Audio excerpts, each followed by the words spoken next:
तो पहला टॉपिक आता है दोस्तों, that is why scrap old vehicle and how. ध्यान से समझते हैं, पहले सुन लो पूरी कहानी। ज्यादा बड़ी बात नहीं है, छोटी सी बात है। देखो, दो तीन चीजें होती हैं। पहली बात, आज से 20 साल पहले जो व्हीकल बना उसकी टेक्नोलॉजी और आज की टेक्नोलॉजी में जमीन आसमान का फर्क हम जानते हैं। बीएसएल 1 2 3 4 6 5 नहीं, है ना। BS Bharat standard 1, Bharat standard 2, Bharat standard 3, Bharat standard 4, BS 4 and BS 6, 5 नहीं आया था। तो ये अलग अलग स्टैंडर्ड हैं, जिसमें क्या होता है, व्हीकल की अंदर वो पॉल्यूशन और कम करे और कम करे और कम करे, इस चीज के लिए काम किया जाता है। तो क्या होता है कि BS 1, BS 2, BS 3, BS 4, BS 6 ऐसे पॉलिसीज होती हैं, जिसकी वजह से क्या होता है कि मानो कोई पुरानी टेक्नोलॉजी चल रही है, अब नई टेक्नोलॉजी के हिसाब से व्हीकल कम पॉल्यूशन करेगा, ज्यादा पेट्रोल की तरफ से एफिशिएंट रहेगा, नई टेक्नोलॉजी होगी, तो उसके चक्कर में फिर और अच्छा काम कर सकता है वो एनवायरनमेंट के लिए भी। तो पहला पॉइंट इसको ध्यान में रखते हुए गवर्नमेंट ने कहा कि भैया ऐसा है कि यार ये पुराने व्हीकल, 20 साल पुराने जितने भी व्हीकल हैं और कमर्शियल में 15 साल पुराने, इनको स्क्रैप करो यार, इनको खत्म करो, इनको स्क्रैप करो। आप देखो, जैसे इसमें आपको जिप्सी की फोटो दिख रही है, तो इनको स्क्रैप करो और उसके बाद में नए व्हीकल लाना शुरू करो, क्योंकि वो पॉल्यूशन कम करेंगे, एनवायरमेंट के लिए अच्छा। ए बी, ये सब सर्कुलर इकोनॉमी के लिए बहुत अच्छे हैं। अब आपको सर्कुलर इकोनॉमी क्या होता है? सर्कुलर इकोनॉमी मतलब छोटी सी चीज, मतलब क्या होता है कि सर अगर आप ध्यान से देखो तो कभी भी कोई भी प्रोडक्ट बनने के लिए पहले एनर्जी और मटेरियल इनपुट आता है। देन एनर्जी मटेरियल इनपुट आने के बाद वो प्रोडक्ट किस में जाता है? प्रोडक्शन में जाता है। प्रोडक्शन यहाँ से मानो स्टील आया, लोहा आया, सब आया। उसके बाद वो प्रोडक्शन में गया, प्रोडक्शन में होकर गाड़ी बन गई, वो गाड़ी हो गई डिस्ट्रीब्यूशन, पब्लिक के पास चली गई, पब्लिक ने उसको यूज करेला, यूज किया, यूज किया, यूज किया, यूज होने के बाद में वो डिस्पोजल पे गई। और डिस्पोजल में होने के बाद दो काम हो सकते हैं, या तो डिस्पोजल में होने के बाद उसका लॉन्गर यूज करें, सो इंटेंसिफाई यूज, है ना, दैट इज डीमेटेरियलाइजेशन, उसका और यूज बढ़ाएं सो दैट वो और अच्छा चले। और दूसरा, एक तो उसको रीयूज करें सो दैट नए चीजें निकालने की जरूरत ना पड़े, यहाँ पे और फायदा हो जाए। दूसरा, जब उसको डिस्पोज करें तो उसकी रीमैन्युफैक्चरिंग या फिर रिफर्बिशिंग कर दें। मतलब गाड़ी को जब तोड़ें तो स्टील अलग, लोहा अलग, सब अलग, तीन तप्पर, और उसके बाद उसको दोबारा यूज करते हैं गाड़ी बनाने के लिए। और तीसरा, उसको रिसाइकल कर दें। रिसाइकल मतलब प्लास्टिक को पिघला दें, पिघलाने के बाद में दोबारा से प्लास्टिक की वो बना दें और फिर से उसको ऐसे कर दें। तो ये तीन चीजें हुई, रिसाइकल भी हो सकता है, रीमैन्युफैक्चरिंग और रिफर्बिशिंग, और रीयूज भी हो सकता है। तो इससे क्या होता है, इससे सर्कुलर इकोनॉमी बनती है। मतलब प्रोडक्ट ऐसे घूमता रहता है और इकोनॉमी में वही चीजें लूप में घूमती हैं, सो दैट एनवायरमेंट को बहुत ज्यादा डैमेज ना हो। एडिट टू दैट ये दो बातें हुई, एक तो पॉल्यूशन, दूसरा एनवायरमेंट, इकोनॉमी घूमे। तीसरा बहुत इंपॉर्टेंट पॉइंट, इससे what we can say employment generate होता है। एम्प्लॉयमेंट कैसे जनरेट होता है सर? इकोनॉमी के अंदर अगर नई गाड़ियां बिकती रहती हैं समय के साथ, समय के साथ धीरे धीरे धीरे धीरे, जैसे कि यूरोप और यूएसए में देखा गया, तो उससे फायदा क्या होता है कि इकोनॉमी के अंदर प्रोडक्शन होता रहता है, प्रोडक्शन होता रहता है, रिसेशन नहीं आता। और अगर रिसेशन नहीं आता तो इकोनॉमी बढ़िया काम करती है।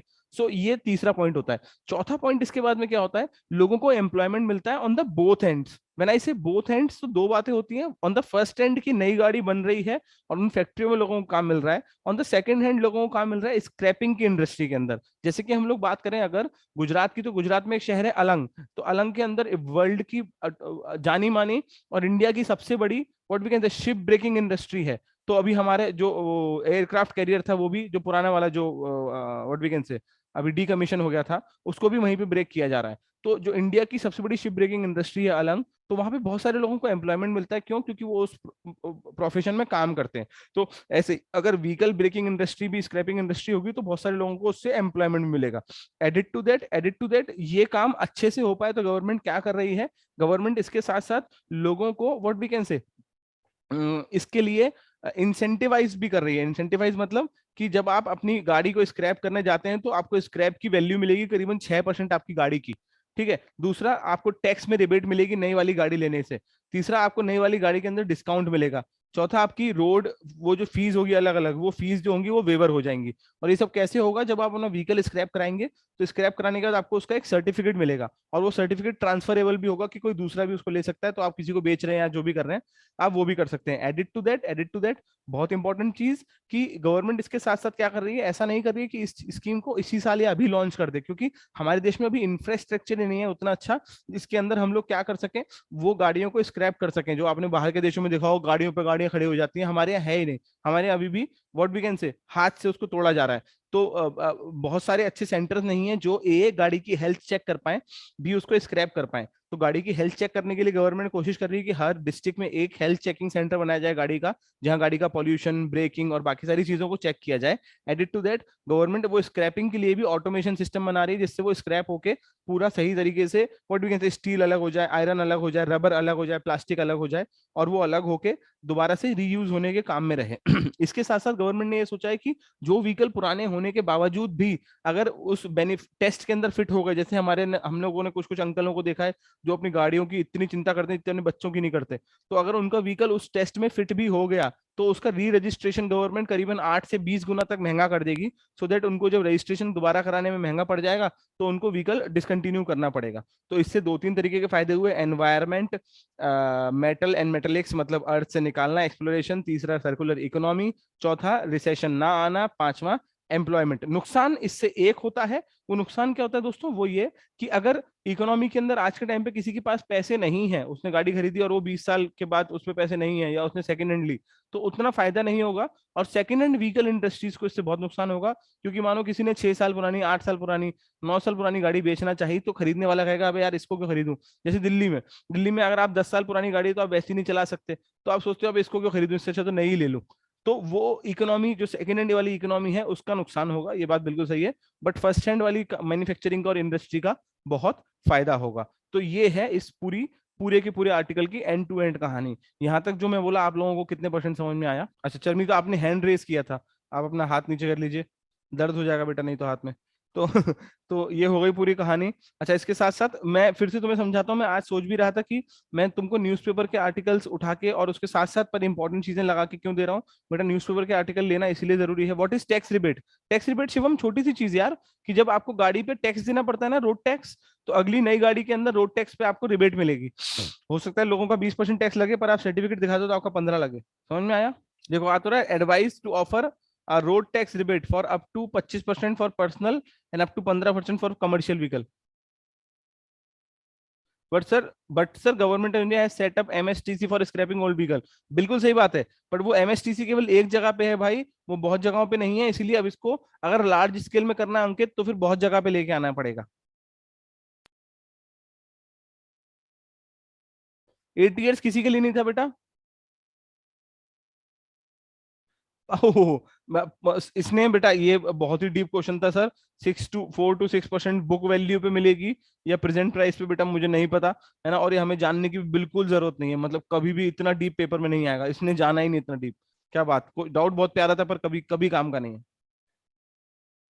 ठीक है, ये तो मतलब ये वाला ब्रेन हमेशा अपने साथ रखना, क्योंकि ये तुमको वकील बनने के बाद बहुत काम आएगा। हाँ बेटा पक्का उन्हीं को मिलेगा जो अपने ओल्ड व्हीकल को डिस्पोज कर रहे हैं, टैक्स रिबेट, बिल्कुल सही। अब मुझे लगता है कि मुझे इस टॉपिक को पढ़ा देना चाहिए, अब तक तो मैंने बस कहानी सुनाई। तो चलो अब हम लोग शुरू करते हैं। देखना तो पहला शुरुआत से क्या हुआ, पहला व्हीकल स्क्रैपिंग पॉलिसी, नाम क्या है इसका दूसरा। धीरे बोलता हूँ थोड़ा, अगर मैं इतना तेज बोल रहा हूँ तो काम चल रहा है, अगर मैं इतना तेज बोल रहा हूँ तो। Yes sir. Thank you very much Sparsh. तो व्हीकल स्क्रैपिंग पॉलिसी, दूसरा नाम है इसका voluntary vehicle fleet modernisation programme. Voluntary क्यों? क्योंकि अगर तुम्हारी मर्जी नहीं है तो मत कराओ, बट नहीं कराओ तो आरसी के तो पैसे देने पड़ेंगे। ठीक है ना, थोड़ा तेज। सर आवाज फिर लो हो गई। अभी मेरी आवाज कैसी आ रही है दोस्तों? अभी मेरी आवाज कैसी आ रही है? सही आ रही है। अभी पीछे होने पे भी सही आ रही है ना, क्योंकि माइक चल रहा है। यस।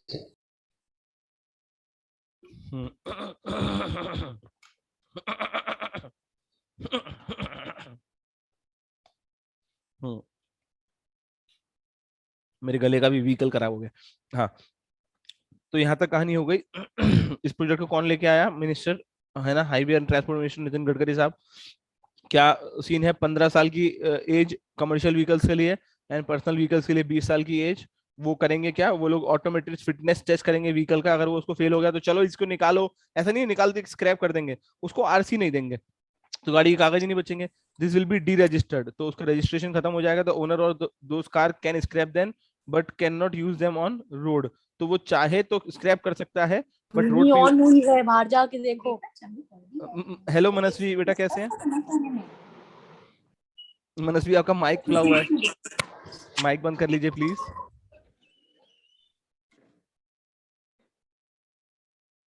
एक तो ये घर में छोटे भाई इतने परेशान करते हैं ना अपनी बहनों को, पढ़ने नहीं देते। हाँ कहाँ था मैं? कोई बात नहीं बेटा, कोई बात नहीं है ना। तो मैं उस दर्द को समझ सकता हूँ जो आप लोगों को घर पे पढ़ते हैं, दर्द मतलब टेंशन है, अरे हल्ला मत कर, पढ़ रही हूँ, तू तो पढ़ता नहीं। सो ऑटोमेटेड फिटनेस टेस्ट, दूसरा this will be D registered, owner चाहे तो अपने घर में सजा के रखे, उनका क्या जा रहा है सरकार का, बट सड़क पे नहीं लेके निकलेगा वो गाड़ी, है ना। तो ये इससे फायदा क्या होगा, सर्कुलर इकोनॉमी को फायदा होगा। तुम लोग पूरी तरह समझ गए सर्कुलर इकोनॉमी का क्या होती है, वर्ड देख लेना बस। Reuse, sharing, repair, refurbishment, remanufacturing, recycling, ये सब होता है, ठीक है। एंड इसके बाद में इससे क्या होगा, सर्कुलर इकोनॉमी से ये क्वेश्चन आ सकता है पेपर में। वो लोग इस तरीके से पूछते हैं कि भाई सर्कुलर इकोनॉमी से फायदा क्या होगा, तो बोलेंगे क्या होगा, waste, pollution and carbon emission कम होगा।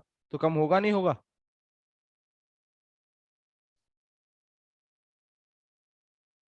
अरे जल्दी बताओ।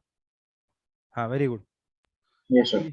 वेरी गुड, क्या बात है यशराज, कोशिश करेंगे अपन टाइप करके भेजें, है ना, जब तक कि कुछ मतलब वो बोलने की जरूरत ना हो, है ना। मतलब मैं गुस्से में नहीं कह रहा, बस समझा रहा हूँ। So when a car is scrapped apart from the metallic including recycled steel scrap, even seat plastic, ये सब कुछ यूज होती है। और इसका एक example Alang ship breaking in Gujarat, ठीक है ना। कौन सी शिप ब्रेक हो रही है इंडिया का, कौन सा एयरक्राफ्ट कैरियर था जो शिप वहां ब्रेक हो रहा है? INS भाप।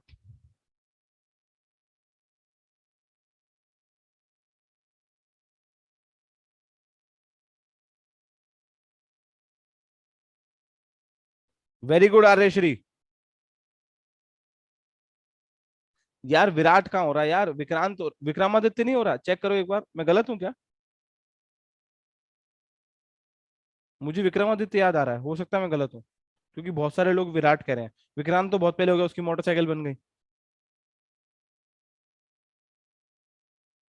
विराट ही है ना, हाँ हो सकता है मैं गलत हूँ। विक्रमादित्य तो अभी यूज में चल रहा है ना, एडमिरल ग्लोस्कोव। ठीक, हो जाता है कभी, है ना। तो ये हो गया। इसके बाद में फिर how many vehicles will come under this. तो बस समझने वाली बात है बेटा, किसी के पास अच्छा पैसा है तो ये आइडिया बहुत बढ़िया है, ऐसे स्क्रैपिंग पॉलिसी में पैसा लगा दो, है ना। तो 51 लाख मोटर व्हीकल हैं जो कि 20 साल पुराने हैं। 34 लाख मोटर व्हीकल हैं जो कि कितना, 15 साल पुराने। 1 करोड़ मोटर व्हीकल हो गए। 17 लाख ऐसे ऐसे मीडियम व्हीकल हैं, इसमें से कुछ भी याद नहीं करना। एंड देन उसके बाद में क्या होता है, ये तुमको बस मैंने समझाने के लिए लगाया था कि लाइट मोटर व्हीकल क्या होते हैं। तो लाइट मोटर व्हीकल उनके मास की वजह से नहीं होते, उनके इंजन की पावर की वजह से होते हैं। तो ठीक है ना।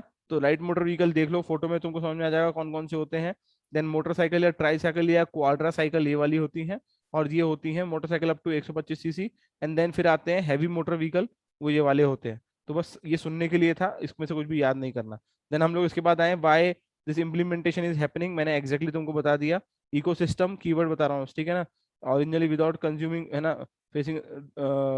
इसके बाद there are mandatory testing heavy commercial vehicle, ठीक है, 2023 से शुरू होगी, याद नहीं करना है। एंड देन उसके बाद में नॉर्मल व्हीकल की 2024 से शुरू होगी। हाँ थोड़ा सा पढ़ लेना बस, ठीक है।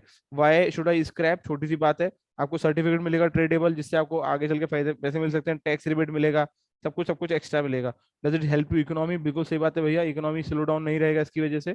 Tool to deal with economic slowdown, समझ गए सब लोग। रिसेशन से फाइट हो सकती है और एमिशन अच्छा हो सकता है ना। What if the old personal vehicle pass fitness test, कर दो भैया फिटनेस टेस्ट पास, रजिस्ट्रेशन के पैसे बढ़ा देंगे, वो भी इतने बढ़ा देंगे कि दिए नहीं जाएंगे, ठीक है, तो वो हो जाएगा। What will the fitness centre भी लाइक, ऑटोमेटेड फ्लीट व्हीकल होंगे, but the government wants at least कितना, 718 व्हीकल होने चाहिए, सॉरी सेंटर होने चाहिए, और गवर्नमेंट उसके लिए पैसा भी दे रही है ना। As for scrapping centre ministry elaborated that, वो लोग ऐसा नहीं कि ये काम हो नहीं रहा, ऐसा काम हो रहा है। MMRPL दैट इज महिंद्रा के साथ मिलके नोएडा के अंदर एक स्क्रैपिंग सेंटर है जो ये काम कर रहा है। तो तुम लोगों को मोटा मोटा पूरा समझ में आ गया। ये टॉपिक तुम्हारे पेपर में अगर आएगा तो जुड़ के आएगा केस के साथ, विद इकोनॉमी एंड एनवायरमेंट। समझ रहे हो मेरी बात?